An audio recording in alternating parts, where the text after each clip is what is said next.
Capricorne, bien le bonjour, soyez bien les bienvenus sur la chaîne pour votre tirage sentimental. Ceux qui me découvrent, soyez les bienvenus. Alors nous avons dans votre tirage deux arcanes majeures que sont le fantôme et l'impératrice. Nous avons du feu, du cœur, un peu d'intellect et de l'arbre où on se recentre un peu sur l'essentiel. Ce que j'ai l'impression, comme ça à première vue, c'est de voir des personnes qui ont besoin de plaire, de convoiter un peu un être qui est en face de soi, peut-être le besoin de se sentir à nouveau aimé ou adulé, le besoin peut-être de renforcer son culte physique, de reprendre goût au sport peut-être pour certains d'entre vous. On est assez, il y a une culture un peu hédoniste dans cette affaire, avec à la fois de l'imagination qui nous vient de notre passé, en même temps la peur d'avancer, la peur de ne pas séduire peut-être. On a tout ça qui déborde. Hein. J'ai le sentiment qu'on est dans une imagination débordante et que pour plaire, il faut impérativement avoir le culte de la beauté. Alors je vous explique tout ça sans plus tarder. Donc, effectivement, vous rentrez avec cette énergie de la convoitise. La convoitise, clairement, c'est la personne qui est rattachée à l'importance du corps physique. Peut-être qu'on est un peu troublé affectivement, mais c'est peut-être 3 fois rien, mais un manque d'affectif, un manque d'attention sur sa personne qui peut de ce fait provoquer des regards qui sont portés sur d'autres intérêts que ce que l'on a l'habitude de regarder. Et auquel cas, si notre regard se porte sur une autre personne, on va peut-être essayer d'attirer son attention. Peut-être que cet intérêt peut bien sûr porter sur un objet à convoiter, sans forcément que ce soit une personne, un nouveau projet, mais on va envier en quelque sorte ce que l'on voit, ce que l'on imagine ou ce que l'on idéalise. Et de ce fait, le culte du corps peut apparaître ici comme une solution, puisque ça peut apporter effectivement un bien-être physique qui permettrait de se recentrer sur sa personne et de ne pas être trop dans l'imagination ou dans l'idéalisation de ce que l'on peut voir autour de soi. Ça, c'est ce qui doit circuler. En tout cas, vous avez l'énergie débordante de la Chevalier des Étoiles. La Chevalier des Étoiles, c'est quelqu'un qui a cette impulsivité de vie, qui vibre très fortement, qui a envie d'aventure, envie de faire d'autres choses et qui a le besoin impérieux qui a la bougeotte en fait, qui est prêt à déménager, qui est prêt à partir, qui a besoin de voyager. Ça peut être des vacances, ça peut être un changement de travail, ça peut être refaire son jardin, refaire sa décoration. Vous voyez comme vous l'entendez. Ça peut être aussi simplement dans les sentiments où vous êtes attiré par une personne. Et de ce fait, peut-être qu'effectivement, si on le relie à la carte de la convoitise, eh bien, vous allez vous apprêter, vous allez faire attention à ce que vous mettez, à votre maquillage ou à votre façon de parler ou de communiquer pour effectivement attirer l'attention d'une personne éventuellement. Donc on a ce côté, j'aime pas trop le mot envieux, mais c'est l'envie d'aller chercher quelque chose qui est autour de nous dans notre environnement. Alors, on a une énergie qui est complémentaire pour ça, c'est qu'il y a l'as des étoiles qui nous donne effectivement cette puissance de feu, ce tsunami, ce volcan là qui s'éveille en nous et qui nous oblige à mettre en action l'idée que l'on se fait de la relation ou que l'on se fait du projet et de l'attirance que l'on peut avoir pour quelqu'un. C'est-à-dire que là, on déploie une énergie assez intéressante, nouvelle mais très forte, de voilà, je t'ai vu, j'ai bien envie de te séduire, je ne sais pas trop ce que je dois faire, mais je fais quand même. Et là, cette tasse des étoiles, c'est vraiment le projet d'action. On n'est pas dans la réflexion, on n'est pas à se demander si ça va marcher, c'est je veux, donc je prends, et donc je vis. Voilà, c'est je vais, c'est va, vie et devient en gros, hein, en quelque sorte. Et ici, on a même une connexion des sens, du corps, de l'esprit. Vous voyez, on a ce soleil qui rejoint l'étoile, c'est-à-dire que d'un point de vue attractif, c'est très très très lumineux, très puissant, avec des énergies très très circulantes et on ressent presque ce que l'autre a pour soi. Vous voyez, on peut regarder dans le regard de l'autre, on le comprend, ou on a le sentiment de le comprendre, et on est même dans une projection idéalisée de cette aventure qui nous tend les bras. Alors, pourquoi ? Pourquoi ? Parce qu'on vient d'un passé, effectivement, où on a cette reine des anges. La reine des anges, c'est la personne qui a une vision plutôt imaginative et très créatrice. C'est une personne qui voit au-delà des mots, qui comprend les choses avant même qu'elles se produisent. Elle peut même les anticiper. Vous avez ce regard-là. C'est presque transcendantal, c'est-à-dire que aussi bien on a nos petits guides qui sont au-dessus de notre tête, qui nous parlent et qui nous disent ben voilà, tu vois, il va t'arriver ça, et ça vous permet d'anticiper la situation. Ça vous vient de votre passé, c'est des situations déjà vécues. Alors la reine des anges, elle peut vous traduire aussi un signe d'air dans votre passé qui avait ce côté visionnaire, à savoir le Gémeaux, le Verseau ou le signe de la Balance, que vous pourriez aussi très bien avoir dans votre signe ascendant ou votre signe lunaire. Il n'empêche que cette vision-là, regardez, cette personne, cette dame-là tient une couronne, c'est la couronne de la vérité, c'est une vérité établie à partir d'une imagination créatrice, mais imagination qui peut être anticipée, je veux dire, ça peut être comme une clairvoyance. Si on a cette capacité d'anticiper, ça veut dire qu'on a le regard qui porte loin. Donc ça nous vient de son passé et ça peut nous être apporté, comme je vous le disais, par un signe d'air. D'ailleurs, ce passé-là, c'est votre plus grande force. On a cette 6 des cœurs. La 6 des cœurs, dans cette force, c'est de savoir utiliser les côtés positifs et négatifs de ce que l'on a vécu antérieurement, avec cette amplitude d'action qui nous permet de dire bon ben ça c'est à toi, ça c'est à moi, ça c'est à lui. On a rangé son histoire. C'est-à-dire que vous avez cette capacité de connaître vos forces et vos faiblesses, de faire avec les forces et de faire avec les faiblesses. Alors toutefois, il y a un petit bémol. C'est ce qui se passe dans votre tête. Et c'est pour ça que je vous dis que j'ai choisi votre titre qui concerne une imagination ou une idéalisation de la relation, parce qu'il y a comme un doute. Avec la carte du fantôme, on est dans cette peur constante, soit de perdre le contrôle, soit la peur de ses propres ressentis. Les ressentis, ça peut être de la colère, ça peut être de la honte, ça peut être de la culpabilité, et c'est quelque chose qu'on renfrogne, c'est quelque chose qu'on garde au fond de soi. Et ça fait ruminer. Alors ça met sous cloche et ça crée une espèce de croûte, voilà, ou de cloche, hein, quand vous voulez, assez épaisse, et on n'arrive plus trop à voir un peu ses qualités, parce que justement, vous êtes épris par vos sens. Les sens, c'est bon, la réalité des choses, hein, c'est l'instinct, c'est l'intuition, avec en même temps un intellect particulièrement idéalisant, où on se projette peut-être sur une fascination de l'autre, du regard de l'autre, et on a peut-être peur soit de ne pas être à la hauteur, soit de ne pas être vu, soit de ne pas être désiré, donc ça crée quelques tensions, voilà. Alors c'est pour ça que je vous disais qu'avec cette convoitise de l'autre, l'intérêt c'est peut-être de se recentrer sur son aspect physique en faisant du sport, en allant marcher, en se faisant du bien à soi, avant peut-être de partir à l'aventure et de tout donner à l'autre. Alors dans le présent, bien le présent c'est du succès. Cette 6 des étoiles nous parle effectivement de cette espèce d'aura, de reconnaissance qui est autour de nous.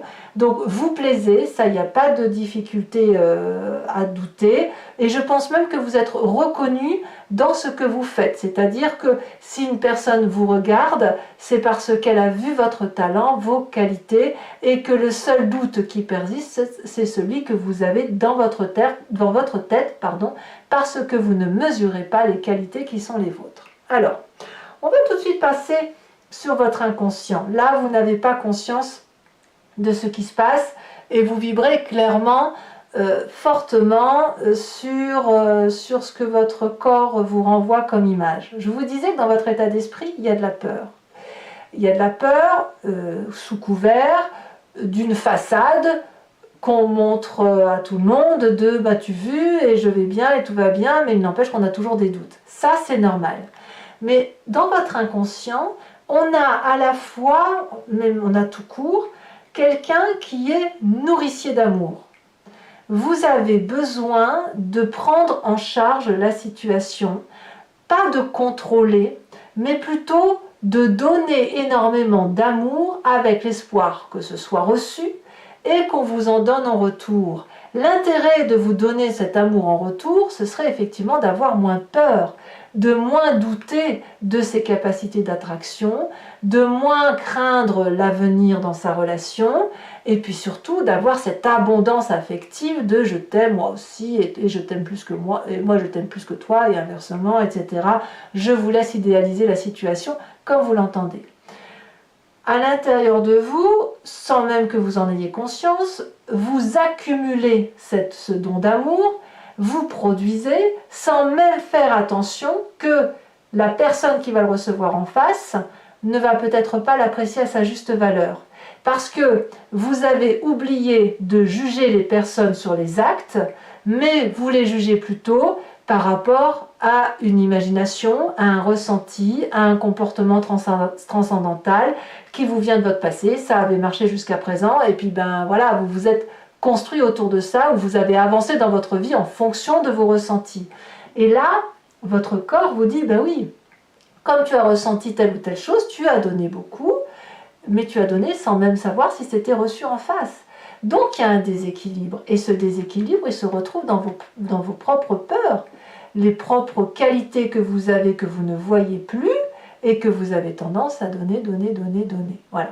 Donc là, ici, l'invitation, ça va être effectivement de se recentrer sur son corps, d'envier son propre corps, de connaître la façon dont on est fait, la façon dont on se porte, pour pouvoir peut-être se sentir mieux soi-même et appréhender, après utiliser la force de la clairvoyance, après dans un second temps.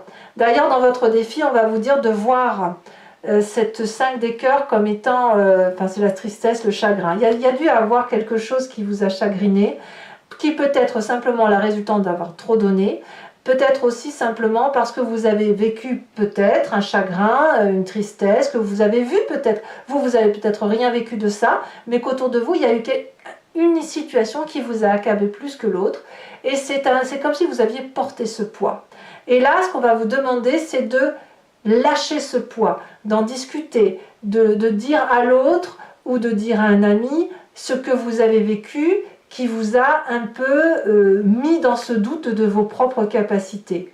Comme ça, la parole libérée, ça va vous permettre d'enlever une couche de cette cloche qui empêche votre ressenti de pouvoir comme une cocotte minute, vous savez, cette fumée de toxicité, il faut qu'elle puisse s'échapper pour retrouver de votre superbe. Alors je pense que c'est le chemin que vous allez prendre. On me parle de vide des arbres. On va se recentrer sur ce que l'on sait faire. Avec cette vide des arbres, on me parle de mettre ses meilleurs atouts de son côté, sa compétence. Ça passera peut-être par le travail pour certains d'entre vous. En tout cas, vous êtes guidé sur un chemin avec l'idée que vous pouvez vous permettre de déborder parce que vous avez une certaine droiture et que cette droiture vous est salutaire. Toutefois, si vous vous permettez une audace de vous mettre en valeur, physiquement probablement, ou d'apprécier les qualités qui sont les vôtres et de pouvoir les montrer, eh bien apparemment c'est autant de bonnes choses que vous allez donner aux autres, mais vous serez jugé non pas sur votre clairvoyance, mais peut-être plus sur des faits ou des actes. Et vous allez donc naturellement attirer les personnes qui font des actes et des faits au même titre que vous. Parce que quand on est trop perché sur un côté visionnaire ou d'idéalisation, on a un regard qui est tronqué plus sur une apparence de l'autre que sur sa propre qualité et sa propre apparence à soi. Voilà mes amis Capricorne, on va maintenant approfondir avec le tarot de Wicca qui est le tarot de la sensualité et des désirs charnels. Allez, c'est parti, on va voir ce que ça donne pour vous mes amis Capricorne. Alors, ici on a la 2 de bâton.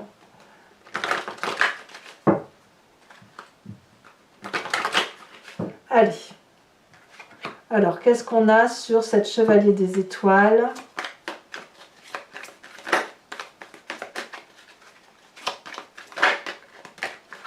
Alors, je vous les mets à deux.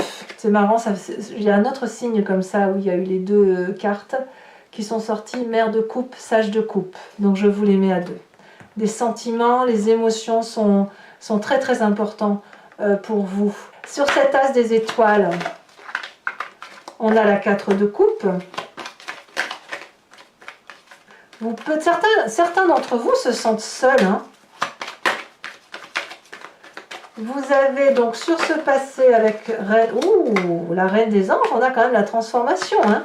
Ça équivaut à la carte de la mort. Alors bien sûr, c'est pas la mort comme on entend, ou pas forcément du moins. Sur cette 6 des cœurs, donc le passé, nous avons la 10 d'épée. Sur votre état d'esprit, on a la 7 de bâton. Et oui, vous essayez de contrôler vos peurs. Certains d'entre vous les ont vues, leurs peurs. Ici, nous avons l'époux sur le présent, donc c'est encore du feu. Nous avons sur un état d'esprit, et oui, le roi de bâton. Hein. C'est marrant parce que le roi de bâton couplé avec l'époux, ça me fait beaucoup penser au signe du bélier. Je le dis souvent, hein, le bélier et le capricorne sont un peu complémentaires quand même, hein, même si certains capricornes et certains béliers ne s'entendent pas du tout, parce qu'en fait, il y a comme une attirance des deux signes, et à un moment donné, il y en a un qui veut dominer l'autre, donc ça explose, ou à l'inverse, ça s'entend, ça dépend comment on est, voilà. 2 de denier pour le défi, et oui, sauter dans l'inconnu, on est assez structuré, et sur... Ah, regardez le chemin que vous entendez prendre, nous avons l'obsession. Je vous mets à nouveau une carte de l'oracle bleu qui est déjà sortie. On a la carte de la loi. Le regard de l'autre semble assez important. Et je vous tire également une carte de l'oracle des druides qui va nous parler de l'animal totémisé, vénéré, à qui on a attribué des vertus de puissance, de force, de capacité instinctive. En fait, ces vertus-là, on les a en nous, c'est juste que l'on s'en est défait de par la génétique parce qu'on s'est éloigné des animaux. Mais là, l'idée, c'est effectivement de retrouver cet instinct, de s'en approprier pour laisser circuler les énergies instinctives, primitives que nous avons en nous et que l'on a attribuées aux animaux. Notre génétique à nous, elle est un petit peu diluée, si vous voulez, mais on l'a forcément... dans notre corps, dans notre ADN.